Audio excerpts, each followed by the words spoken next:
فقط وہ رب ہی کی ذات ہے کہ جو ہزار خامیوں کے باوجود بھی اپنی طرف لوٹ آنے والے کسی عامی کی ہر خطا کو نہ صرف معاف کر دیتا ہے بلکہ اس کی خطاؤں کو نیکیوں میں بدل دیتا ہے۔ انسان تو ایسا ناخلف ہے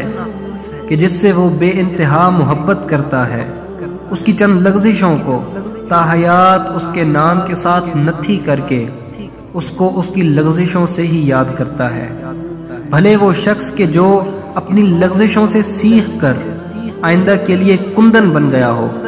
لیکن انسان کے نزدیک اس کی پہلی خطا ہی اس کی زندگی بھر کی اچھائیوں کو دھو ڈالتی ہے۔ بس رونے اور گڑ گڑانے کے لیے فقط رب کی چوکھٹ پر ہی جائیے کہ وہاں ان التجاؤں،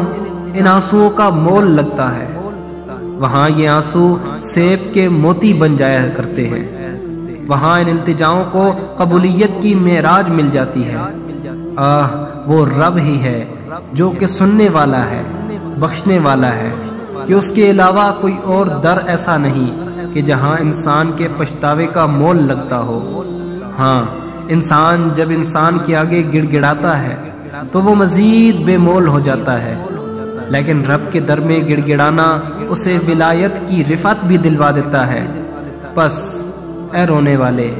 اے پچھتانے والے، اے گڑ گڑانے والے، اپنی سمت سیدھی کر لے، اپنی سمت سیدھی کر لے اور اپنا مول پا جا، اپنا مول پا جا۔